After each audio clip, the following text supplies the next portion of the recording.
Hey there, beautiful humans of the internet. Welcome back to the channel where we deep dive into the human psyche, laugh at our quirks, and hopefully walk away a little wiser. If you're new here, don't forget to hit that subscribe button and turn on notifications, because today's topic is going to hit home. Literally. We're talking about how your childhood shapes the way you express love.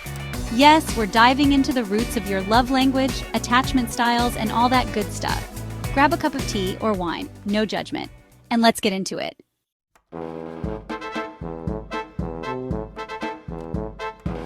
Let's kick things off with the big one: attachment styles. Psychologists Mary Ainsworth and John Bowlby revolutionized how we think about relationships. Their research on infant attachment showed that the way your caregivers responded to your needs as a baby shapes how you bond with others as an adult. Secure attachment. If your parents were reliable and loving, congrats! You likely approach relationships with trust and confidence. Anxious attachment.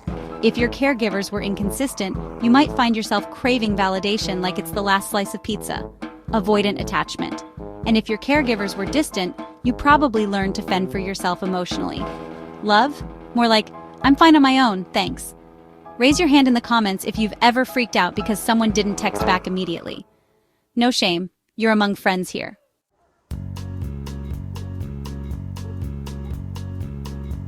Did you grow up in a household where love felt like something you had to earn?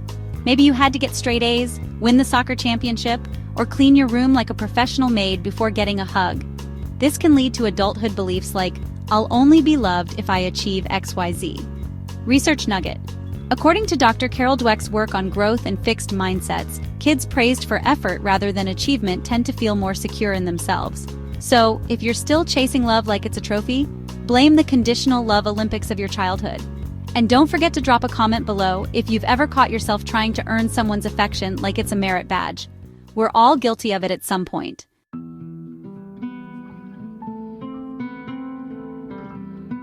Here's a fun one. And by fun, I mean potentially unsettling. Have you ever dated someone and thought, wow, they're just like my mom or dad? Yeah, that's not a coincidence, humorous aside. Unless, of course, your mom is Meryl Streep. Then sure, mimic away. Research time psychologists call this repetition compulsion, where we subconsciously recreate familiar dynamics. If your parents argued a lot, you might find yourself in relationships with a bit more spice. If they were overly nurturing, you might seek a partner who babies you. It's not weird, it's science. Let me know in the comments if you've ever caught yourself saying, oh my gosh, I just became my parent.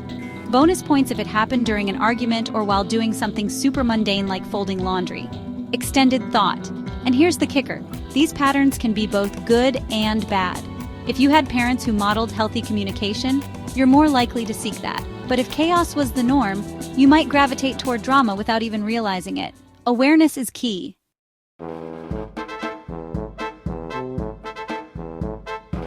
Did your family talk about feelings, or did they sweep them under the rug like dust bunnies? The way your family communicated sets the stage for how you share emotions in relationships. For example, if I love you was rarely spoken, you might feel awkward saying it as an adult. Or, if your family solved problems by yelling, guess what? You might be the loud one in arguments now.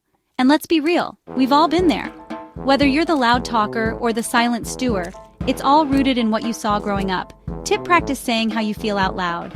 It'll feel weird at first, like wearing skinny jeans after months in sweatpants, but it's worth it. Start small. Say, I'm frustrated because, instead of launching into a full-blown silent treatment. And hey, if this one hits home, don't forget to like this video. It's the universal I hear you button.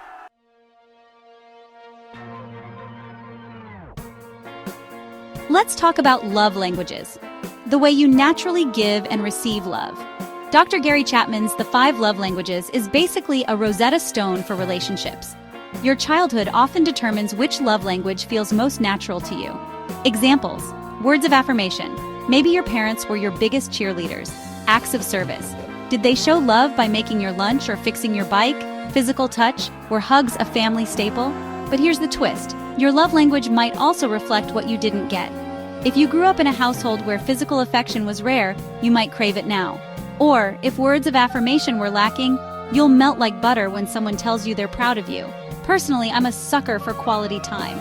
Nothing says love like binge-watching an entire Netflix series together. How about you? Drop your love language in the comments.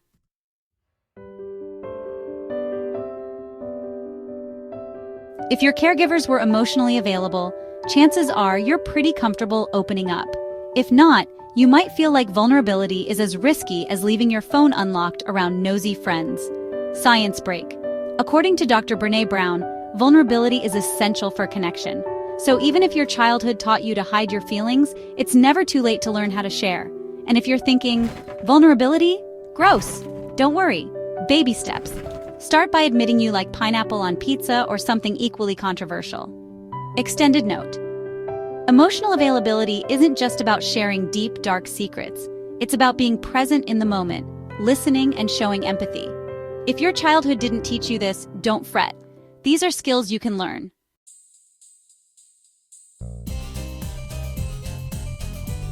Were you allowed to say no as a kid?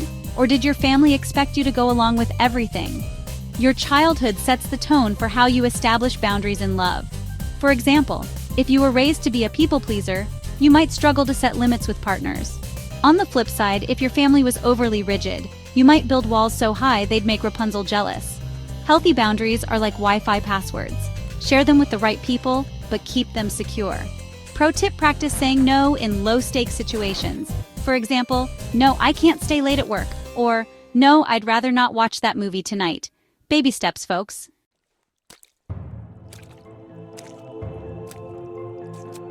Let's talk about fighting. Did your family handle conflict with calm discussions, dramatic blow-ups, or complete avoidance? Whatever you grew up with likely influences how you argue in relationships.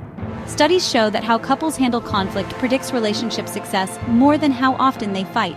So, if your default is to storm out or start World War III, it might be time for some reprogramming. And if you've ever used "I'm fine" when you're definitely not fine, just know we're on to you. Drop a comment below if "I'm fine" is your love language.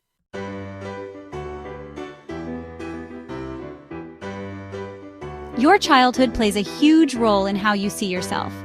If your family made you feel valued, you're more likely to enter relationships with confidence.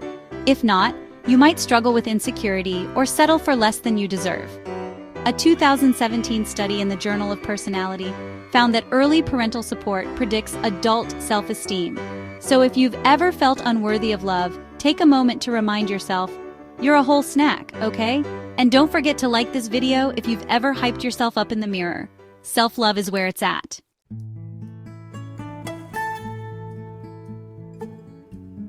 Finally, let's talk about how you cope. Did your family teach you to face challenges head-on? Or did they model unhealthy habits like avoidance or overindulgence? These patterns often follow us into adulthood. For example, if stress-eating ice cream was your family's go-to, don't be surprised if you reach for Ben and Jerry's after a breakup. The good news? You can learn healthier coping strategies. And hey, if you've made it this far in the video, that's some solid emotional growth right there. Pat yourself on the back. You're doing amazing, sweetie. Start noticing your patterns and ask yourself, what's a healthier way to handle this? Therapy, journaling, or even just talking to a trusted friend can work wonders.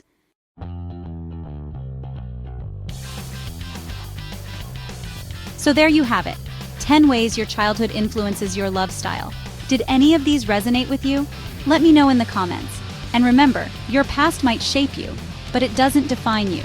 With a little self-awareness and maybe some therapy, you can break old patterns and build healthier relationships. If you enjoyed this video, give it a thumbs up, share it with your friends, and don't forget to subscribe. Until next time, stay curious, stay kind, and keep loving like the beautifully imperfect human you are. Bye for now.